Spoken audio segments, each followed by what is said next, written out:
The Galactic Council shit and pissed themselves in terror when the humans' secret faster-than-light FTL fleet was revealed to the galaxy at large.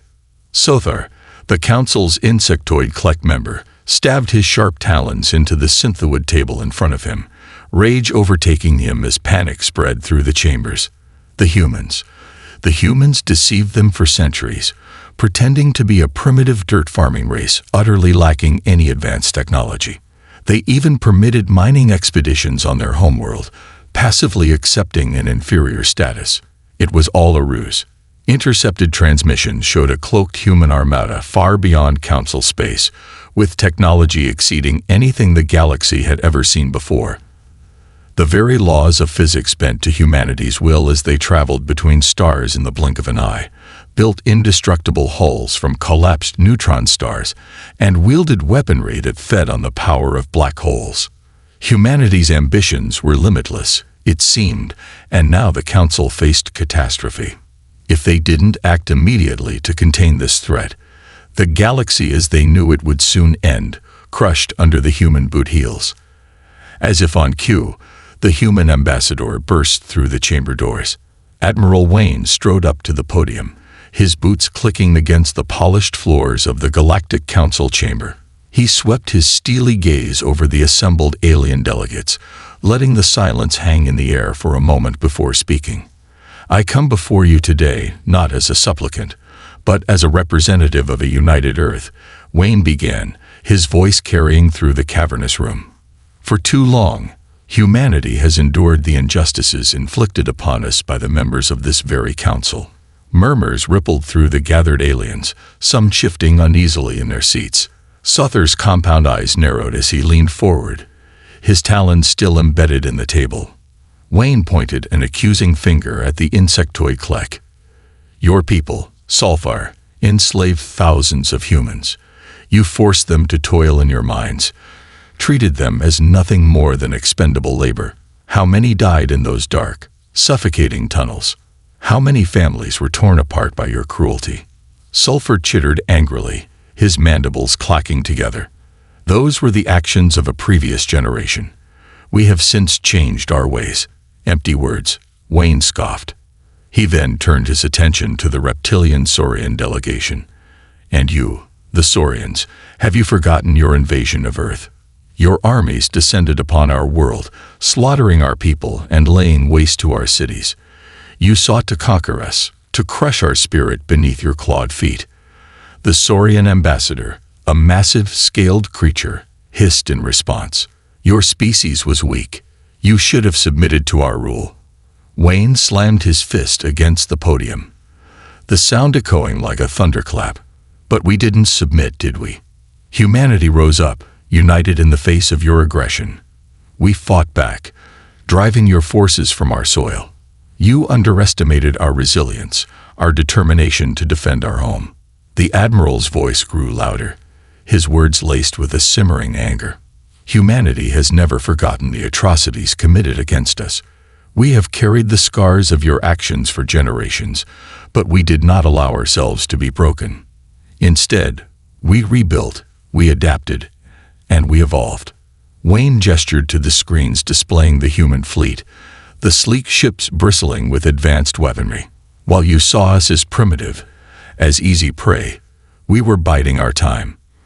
In secret, we developed technologies beyond your wildest imaginings. We harnessed the power of the stars themselves, bent the very fabric of space and time to our will." The council members exchanged uneasy glances, the gravity of the situation sinking in.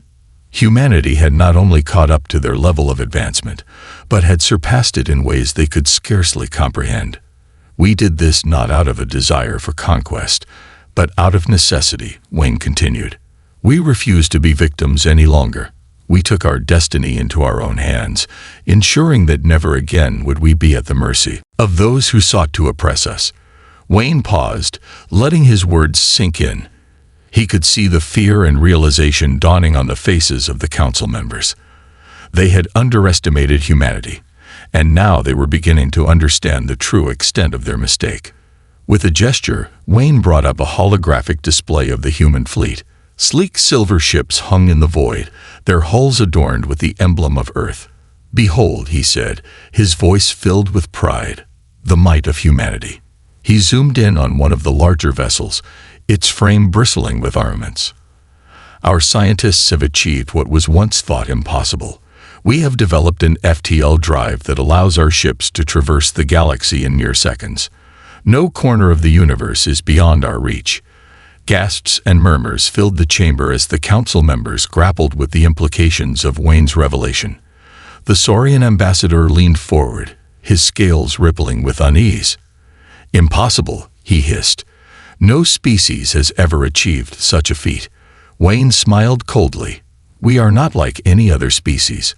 While you rested on your laurels, content with your stagnant technologies, humanity pushed the boundaries of what was possible. We dared to dream bigger, to reach further." He swiped his hand, and the display shifted to show a close-up of one of the ship's weapon systems. "Our vessels are equipped with the most advanced weaponry in existence, plasma cannons capable of melting through the strongest alloys, antimatter torpedoes that can obliterate entire planets." The council chamber erupted into chaos as the alien delegates shouted over each other, their voices filled with fear and anger.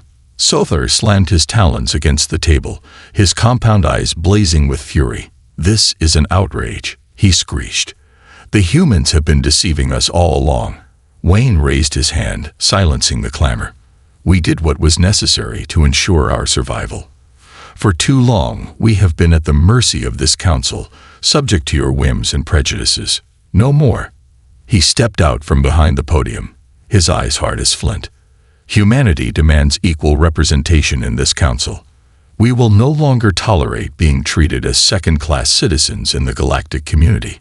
You will grant us the respect and recognition we deserve or face the consequences." The Saurian ambassador rose to his feet, his claws flexing. "Is that a threat, human?" Wayne met the reptilian's gaze unflinchingly. "It is a promise. We have the power to protect ourselves and our interests. If you stand in our way, we will not hesitate to use it." The council members exchanged uneasy glances, the gravity of the situation sinking in. They had two choices: accept humanity as an equal partner or risk incurring their wrath. Solthar's mandibles twitched as he considered his options. The Klek had long benefited from the subjugation of lesser species, but even he could see that the balance of power had shifted. To defy the humans now would be to court destruction.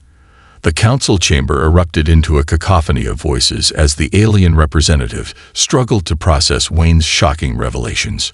Kraxus, the hulking Saurian delegate, surged to his feet, his scales rippling with barely contained rage.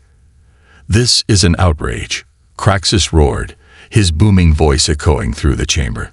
"The humans have violated every galactic law and treaty by developing such advanced technology in secret.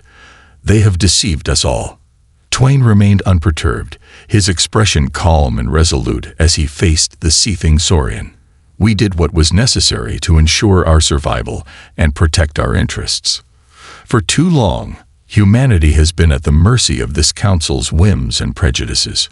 Kraxus slammed his clawed fist against the table, the impact sending vibrations through the floor. "Your actions are a direct threat to the stability of the galactic community. The human fleet must be immediately surrendered to the Council for inspection and dismantlement." A chorus of agreement rose from some of the other council members, their voices tinged with fear and anger. They saw the human fleet as a challenge to their authority and a potential weapon that could be turned against them. Wayne, however, stood firm. "We will not surrender our fleet," he declared, his voice unwavering. "It is our guarantee of safety and independence. Humanity will no longer be subject to the whims of this council." Kraxus' eyes narrowed to slits, his tail lashing behind him. "Then you leave us no choice. The Saurian Confederation will take military action against your species. We will not allow you to threaten the balance of power in the galaxy." The chamber fell silent, the weight of Kraxus' words hanging in the air. The other council members exchanged uneasy glances, realizing that the situation was escalating rapidly.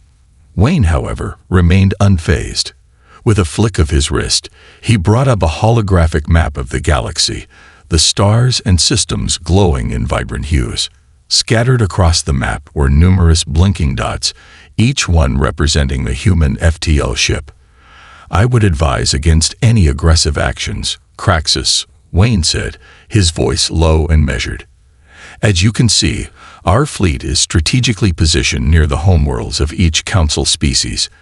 Any attack on humanity will be met with swift and devastating retaliation." The council members gasped as they realized the implications of Wayne's words. The human ships were not only advanced, but also strategically placed to strike at the heart of their civilizations. Craxus' scales bristled with barely contained fury. "You dare threaten us? This is an act of war." Wayne shook his head. "No, Craxus. This is an act of deterrence. We have no desire for conflict, but we will not hesitate to defend ourselves if provoked. Humanity has endured enough at the hands of this council. It is time for a new era of equality and mutual respect." The Saurian delegate glared at Wayne, his claws flexing as if itching to tear into the human's flesh. But even he could see the precarious position they were in. To attack the humans now would be to invite their own destruction. Soltar, the insectoid Klek, chittered nervously. "Perhaps it would be wise to consider the humans' demands," he suggested, his mandibles twitching. "Conflict will only lead to ruin for us all." The other council members murmured among themselves, their initial outrage giving way to a reluctant acknowledgement of the new reality they faced.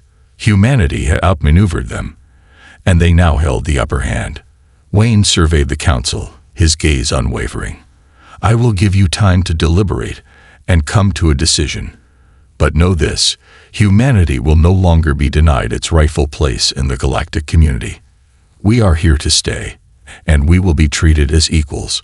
With those final words, Wayne turned and strode out of the chamber, leaving the council members to grapple with the consequences of their past actions and the uncertain future that lay ahead.